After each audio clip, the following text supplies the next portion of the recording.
प्रत्येक पक्षाचा आवाज हा वेगवेगळा आहे. ऐकत राहा.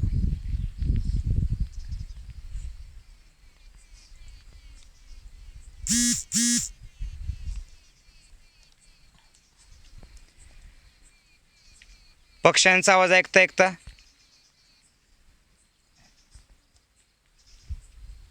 न दिसणारा पण अंगाला हळू स्पर्श करून जाणारा जो वारा आहे त्याला अनुभवा.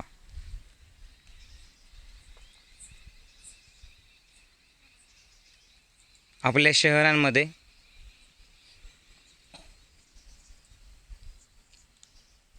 चार विटांच्या त्या भिंतीच्या आड हे इतकं सुंदर वातावरण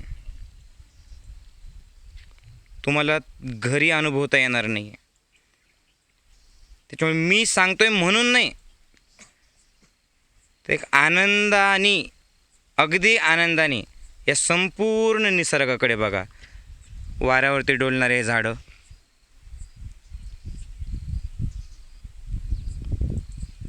प्रत्येक उन्हाळा, पावसाळा, हिवाळा सगळे संकट सहन करून तरीसुद्धा उभा असलेला हा डोंगर, हे आकाश,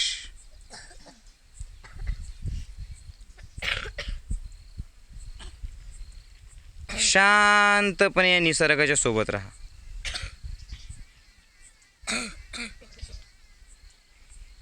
हिरव्याच असलेल्या झाडांच्या रंगांमधला बदल बघा. झाड हिरवेच आहेत पण पानांचे रंग वेगवेगळे, गवताचा रंग वेगवेगळा आहे. ही माती, हा आकाश, हा वाहणारा वारा, हा डोंगर, हा पक्ष्यांचा आवाज, हे वाळलेलं गवत, यातली प्रत्येक गोष्ट तुमच्याशी काहीतरी बोलतीये.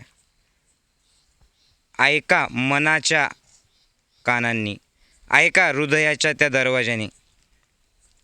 काय सांगतोय हा डोंगर तुम्हाला, काय शिकवतोय, काय सांगतोय हे वाळलेलं गवत, हा वाहणारा वारा तुम्हाला काय सांगतोय. हे नुसतं अनुभवत असताना किती छान वाटतं, किती सुंदर वाटतं. सगळं कसं विसरून जातो. अनुभव घ्या.